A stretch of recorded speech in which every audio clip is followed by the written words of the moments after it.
पानी की क्या, और अब वो अंदर गई है तो पेट की गंदगी निकाल कर ही बाहर निकलेगी। और जब मैं अंदर थी तब भी तुम में से कोई दरवाजा पीट रहा था। तुम सब जानती हो ना, बुजुर्ग लोगों को कब्ज की शिकायत रहती है।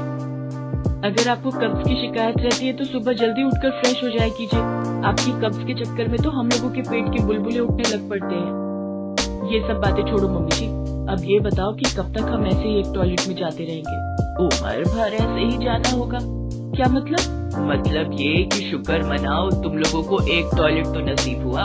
हम तो अपने गांव में खुले में शौचालय जाते थे, और खुले में जो जाने का मजा है, ओए होए होए होए होए।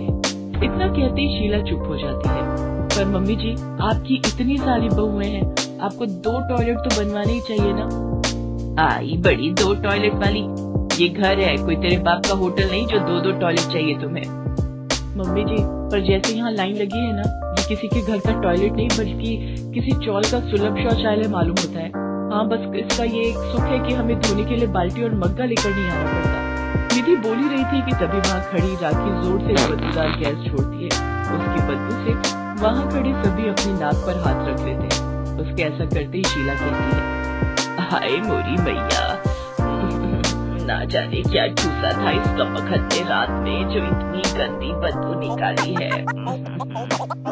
मम्मी जी, जिस घर में 4 बहुओं का एक टॉयलेट होगा वहाँ तो ये सब झेलना ही पड़ेगा। फिर राखी दोबारा से दरवाजा पीटते हुए, जल्दी से बाहर निकल मेरी माँ, अब तो बर्दाश्त से बाहर है सब कुछ। ये कहकर राखी फिर से दरवाजा पीटने लगती है। शीला देवी की जॉइंट फैमिली थी जिसमें उसकी 4 बहुएं थी और 4 बेटे थे, और उन सबके लिए केवल एक ही टॉयलेट था।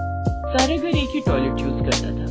वैसे कहने को तो उस घर में 2 टॉयलेट थे, लेकिन दूसरे टॉयलेट की सीट टूट रखी थी और फ्लश पूरी तरह खराब था, जिस वजह से कोई उसे यूज नहीं करता था। बेचारी सारी बहुओं का आधा दिन तो टॉयलेट में अपनी बारी आने के इंतजार में ही गुजर जाता, और ऊपर से अगर गलती से कोई मेहमान घर पर आ जाए